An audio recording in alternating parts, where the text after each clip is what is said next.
But bottom to top is the networker. और बताना चाहूंगा दोस्त, आज से 8 साल पहले इस सफर की शुरुआत किया था। और जिस दिन सफर की शुरुआत किया था उस दिन पे मैं स्टूडेंट था, और आज भी स्टूडेंट हूँ, और जिंदगी भर स्टूडेंट बन के रहूंगा, क्योंकि स्टूडेंट के अंदर एक क्वालिटी होती है, वो हमेशा जिंदगी भर सीखते रहता है, और जो सीखता है वो हमेशा सीखते रहता है। सही बात है। तो दोस्त, कितने लोग सीखने के लिए तैयार हैं? नाराज बैठे हैं। वो भाई साहब बोल रहे हैं क्या हो रहा है समझ ही नहीं आ रहा है, पागल टाइप ताली बजाए जा रहे हैं, पी लो ये एक्साइटमेंट, जो तुरंत पता नहीं समझ नहीं आ रहा है। वो मैडम को तो मेकअप से फुर्सत नहीं है। तो मैं बताना चाहूंगा, उदास होने के लिए पूरी उम्र पड़ी है, सामने जिंदगी खड़ी है। उदास होने के लिए पूरी उम्र पड़ी है, नजर उठाओ, आपके सामने जिंदगी खड़ी है। अपने होठों से उस हंसी को मत जाने देना, क्योंकि तो याद रखना दोस्तों, उसी हंसी के पीछे तो पूरी दुनिया पड़ी है, पूरी दुनिया पड़ी है। जिस दिन सफर की शुरुआत किया अगस्त 2014 में, सेंसर 2012 में 12th पास आउट किया, 2014 में इंजीनियरिंग का 2 साल कंप्लीट हुआ था। जब मेरा इंजीनियरिंग में एडमिशन किया 2012 में, तो मेरे मम्मी पापा का एक ख्वाब था, पढ़ेगा लिखेगा तो बनेगा नवाब, खेलेगा कूदेगा तो बनेगा खराब। अच्छी पढ़ाई करेगा तो अच्छी नौकरी लगेगी, अच्छी नौकरी लगेगी तो अच्छी छोकरी मिलेगी। लेकिन आज मेरे पास नौकरी नहीं है, लेकिन छोकरी है। तो नौकरी नहीं है भाई साहब, लेकिन वो नौकरी से भी ऊपर वाला काम करते हैं, बताएंगे अभी। और उस दिन पापा की ये सोच थी, लेकिन जब मुझे 2 साल पढ़ाई करते करते हो गया, तब मैंने देखा कि मेरे जो सीनियर हैं, सर हम जब इंजीनियरिंग में एडमिशन करते हैं तो हम अपने सीनियर को फेयरवेल पार्टी देते हैं, और वो हमें फ्रेशर पार्टी देते हैं। तो मैंने सोचा जो मेरे सीनियर है उनको भी तो 2 साल पास होते हो गया, अगर इंजीनियरिंग करने से करियर बनता है, तरक्की होती है, लाइफ बनता है, तो क्यों ना एक बार सीनियरों का स्टेटस चेक किया जाए। मैं अपने सीनियर को कॉल लगाया और मैंने बोला कि मेरा नाम ऋषि है, मैंने आपको फेयरवेल पार्टी दिया सर, 2012 के बैच का मैं स्टूडेंट बात कर रहा हूँ, सर आप अभी क्या कर रहे हैं? पहला वाला मेरा सीनियर बोलता है अभी हम लोग फाइनेंस, श्रीराम फाइनेंस में काम कर रहे हैं। दूसरा वाला बोलता है कि अभी हम MNC मल्टीनेशनल कंपनी में 8,000 रुपए महीने से जॉब कर रहे हैं। तीसरा वाला बोलता है कि हम ग्राम पंचायत में जो सचिव होता है उसके अंदर में मेट का काम कर रहे हैं। चौथे वाले को जब मैंने बोला तो किराना दुकान का गोडाउन खोल के रखे हमने। जब मैंने 5वें वाले को फोन लगाया तो बोलता है कि हम लोग फाइनेंस का काम करते हैं। 6वें वाले को फोन लगाया तो मैं सिम पोर्ट का काम करना चालू कर दिया, बोलता है सिम पोर्ट, MNP जो बोलते हैं उसका काम। मुझे एक बात समझ में आई, जब इनका करियर सेट नहीं होता तो अपना कैसे होगा? आप भी BA कर रहे हैं, कोई BSc कर रहा है, कोई ITI पॉलिटेक्निक इंजीनियरिंग कर रहा है, आपसे भी अपने आप से सवाल करो। जिन स्टूडेंट को आपने देखकर BA में एडमिशन किया, कोई BSc में किया, कोई ITI में किया, कोई पॉलिटेक्निक में किया, एक बार उनको आज कॉल करके पूछना कि तू BA BSc ITI पॉलिटेक्निक और इंजीनियरिंग करने क्यों गया था और आज तू कर क्या रहा है। एक बार उनका स्टेटस चेक करने के बाद समझ में आएगा भाई साहब, एजुकेशन आज आत्मा की शांति के लिए करने वाली बात बची है, बाकी होता कुछ नहीं है। सिर्फ जैसे पढ़ने के बाद 13वीं किया जाता है, वैसे 12वीं के बाद BA BSc ITI पॉलिटेक्निक कर लो, होता कुछ नहीं है, सिर्फ आत्मा को शांति मिलती है। और उस दिन मैंने डिसीजन ले लिया कि इस सिस्टम में इस काम की शुरुआत करेगा अपन। और दोस्त, उस दिन मेरे पास पैसा नहीं था। जब 11,000 रुपए के बारे में, इस प्रोजेक्ट के बारे में आज सविता मैडम ने आपको बताया, बहुत अच्छा, एक बार प्लानर के लिए एक बार शानदार क्लिपिंग हो जाए। और आज के जो चॉकलेट बॉय मिस्टर गुलशन गुंडा ने जबरदस्त होस्ट थी, क्या मजा आ रहा है आपको? दोस्त, जब ये प्रेजेंटेशन देखा तो मेरे पास 11,000 रुपए की प्रॉब्लम थी, और कहते हैं कि ईरान में पता नहीं कौन सी टेक्नोलॉजी है, फॉरेन में पता नहीं कौन सी चलती है, अमेरिका में पता नहीं कौन सी चलती है, ये इंडिया है, यहाँ पर एक टेक्नोलॉजी चलती है जिसका नाम है जुगाड़ टेक्नोलॉजी। और वो 1,200 रुपए की एक मेरे पास साइकिल थी जिसमें मध्य प्रदेश शासन से प्रदत्त करके लिखा था। सर उस साइकिल को मैंने 1,200 रुपए में बेचा।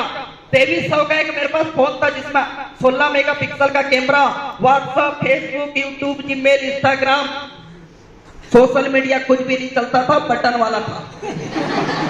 उसको मैंने 2,300 रुपए में बेचा। 1,200 की साइकिल, 2,300 का फोन, 3,500 का जुगाड़ हुआ। मम्मी से 3,000 रुपए कोचिंग के नाम पे लिया, 6,500 रुपए हो गया, और अपने दोस्त से 4,500 रुपए 5% के ब्याज में लेकर 11,000 रुपए की शुरुआत किया। और आज 11,000 रुपए का एडमिशन करने के बाद नतीजा, जिस दिन मैं एक 1,200 रुपए की साइकिल बेच के सिस्टम का जुगाड़ किया था, आज पिछले 8 साल में 7 टू व्हीलर खरीद चुका हूँ। गलत किया 11,000 लगा के? हेलो, 1,200 की साइकिल बेचा, 7 टू व्हीलर आ चुकी है 8 साल में। गलत किया? क्या आप भी सही डिसीजन ले रहे हैं? क्या आप भी सही जगह आए हैं?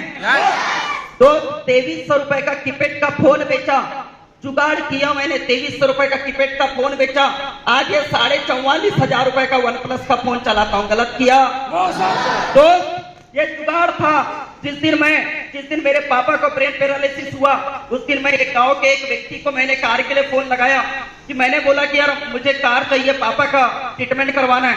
उस दिन उसने समय पे कार नहीं लाया। उस दिन सोचा था कि आज तक मेरे मम्मी पापा बस में धक्का खाए हैं, अगर तू सच में अपने बाप का औलाद है, अपने माँ का सगा दूध पिया है, तो कभी तू अपने माँ बाप को कभी बस का धक्के नहीं खिलाएगा। और वो एक डिसीजन। और दोस्त, मैंने ये डिस्कशन अपने बड़े भाई रवि भेलावे, छोटा बिट्टू, उनसे हम तीनों आपस में प्लानिंग बनाए। और दोस्त 14 जुलाई 2018 को 9 लाख रुपए की स्विफ्ट कार परचेज किया, जो सामने खड़ी है। और अगली बात, जब मैं बालाघाट में किराए से रहता था तो किसी ने हमें बोला था कि बाप के दम पर तो कोई भी तरक्की कर लेता है, बाप के दम पर तो कोई भी उछक लेता है।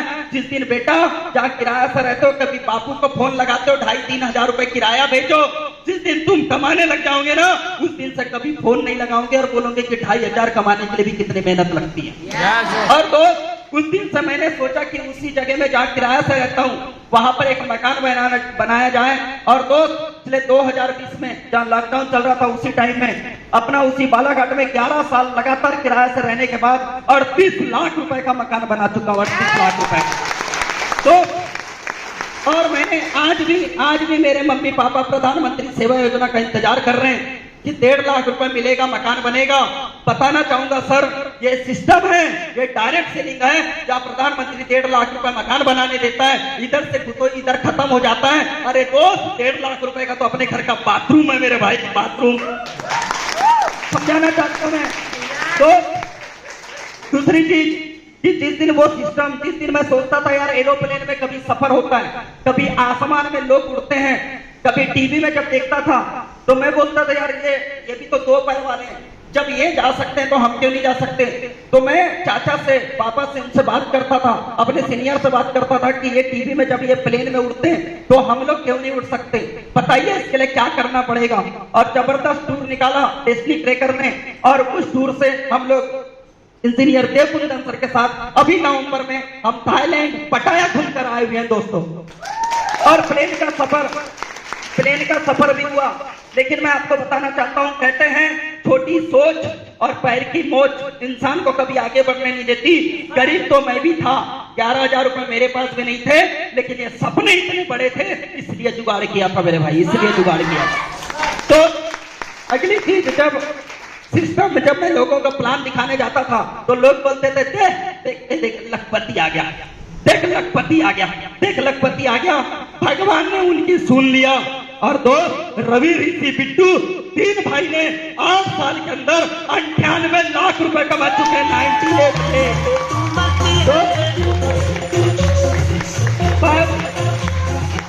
98 लाख, 1 करोड़ पार करने के लिए 2 लाख रुपए बचे हैं बस।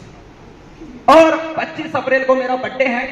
उस दिन के पहले ये भेलावे ब्रदर्स करोड़पति की फोटो पोस्टर दिख जाएगा।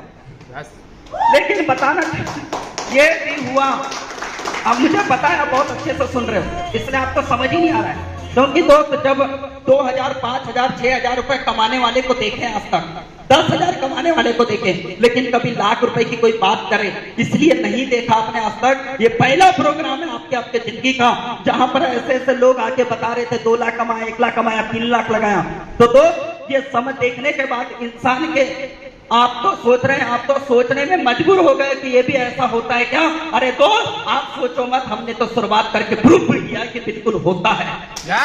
और दोस्त, 2019 में देवकुंदन सर की जब 4 बेसिक ट्रेनिंग अटेंड किया, बहुत सारी ट्रेनिंग अटेंड किया सर, लेकिन आज तक बहुत सारे सीनियर और बहुत सारे बिजनेस पार्टनर को सुना, देखा, समझा। लेकिन आपने एक बात जो बोले थे सर कि कोई आदमी जब किसी बिजनेस की शुरुआत करता है और वो जब 1 साल 2 साल 3 साल बाद बोलता है मैं फेल हो गया, तो उससे बड़ा प्यारा सवाल किए थे जब ट्रेनिंग चल रही थी तो डायरी लेके आता था? जब ट्रेनिंग चल रही थी तो पेन लेके तू आया था? जब ऋषि मिलावे या देव कुंदन या अंजू मैडम, जब आशीष सर, प्रमोद सर कुछ समझा रहे थे तो तू कुछ दिन से मैं मीटिंग में टाई लगा के आया था? तो उसका जवाब आता है नहीं, तो बोलता है कि भाई साहब फिर तो तू अपनी आदतों की वजह से हुआ, सीनियर सिस्टम को दोष देने का तेरा हक नहीं है। और 2019 में सर ये बात मेरे दिमाग में फिट हो गई कि अगर दुनिया को बदलना है तो सबसे पहले मुझे अपने आप को बदलना पड़ेगा। मैं बदलूंगा, दुनिया बदलेगी। और 2 सिस्टम में काम करते गया और आज ये नतीजा है कि लगभग 10,000 लोगों तक के हम लोगों ने अपना क्रॉप ग्रुप को हमने पहुंचा चुके हैं। और इस सिस्टम में जो मेरे साथ मुर्गे को छोड़कर 2 पैर वाले जितने लोग एडमिशन करेंगे, हर बंदे को इस बार ये 2023 में लखपति बना के रहेंगे, लखपति बना के रहेंगे। कितने लोग तैयार हैं लखपति बनने के लिए? कितने लोग लखपति बनने के लिए तैयार हैं? क्या तैयार हैं आप? क्या इस बार 2023 में आपके खाते में 1 लाख रुपए डाल दिया जाए? तो दोस्त एक डिसीजन लेना, आज देव कुंदन सर को सुनना, क्योंकि आज तक आपने पेट्रोल टैंक, कितने लोगों ने देखा पेट्रोल टैंक? अच्छा, डीजल टैंक और दूध का टैंक, गैस का टैंक, कभी नॉलेज टैंक दिखा? नॉलेज टैंक कहीं पर दिखा? कोई ट्रक जा रहा है और उसमें लिखा नॉलेज टैंक। पेट्रोल टैंक देखा? नॉलेज टैंक देखा? नहीं देखा। लेकिन दोस्त आज ये जो सर है ना, ये शख्सियत, शख्स नहीं शख्सियत है। और दोस्त इनमें लिखा है नॉलेज टैंक, नॉलेज टैंक। और वो बड़े बड़े जो 12 चक्के 14 चक्के के टैंकर देखे होंगे, पेट्रोल टैंक, डीजल टैंक। भाई साहब इधर चक्के नहीं लगे हैं, लेकिन यह तो याद रखना, इधर इतना चक्के लगे ना कि आपको बैठे बैठे चक्कर आ जाएगा। इतना खतरनाक नॉलेज टैंक है भाई साहब, इतना खतरनाक नॉलेज टैंक। एक बार सुनना, तो बताता हूँ, इस बात की गारंटी देता हूँ, यहाँ से निकलते समय भी ना सिर्फ देव सर याद आएंगे। जब आप यहाँ से निकलने के बाद अपने गर्लफ्रेंड बॉयफ्रेंड को फोन लगाना तो छोड़ो, इधर देव सर ही दिखेंगे। रात में सोते समय पता नहीं कॉल करके गुड नाइट बोलते थे, उसके पहले इधर ही देव सर ही नजर आएंगे। जब सुबह जैसे उठोगे ना तो ब्रश कर रहे होंगे तो उधर जग में पानी होगा तो उसमें तस्वीर भी देव सर की नजर आएगी। इतना खतरनाक पर्सनालिटी है सर, इतना खतरनाक शख्सियत है। और जब मैंने सुना सर, एक नया स्पार्क आया, नया जोश आया, नया जुनून आया और उसी दिन नया कमिटमेंट लेकर नया काम करना चालू कर दिया। आज तो मैं कमिटमेंट लेने तैयार हूँ, सीखने भी तैयार हूँ। बोलना चाहूंगा, ना दिन बदलेगा, ना रात बदलेगी, ना बदलेंगे चांद सितारे। बदलना है तो आज और अभी खुद को बदलना। अभी भी क्यों बैठा है दूसरों के सहारे। थैंक यू, शुक्रिया। जय नहीं, जय रहता एक बार इसी तरह के लिए खड़े होकर दाढ़ वाली क्लैपिंग होना चाहिए, दाढ़ वाली क्लैपिंग।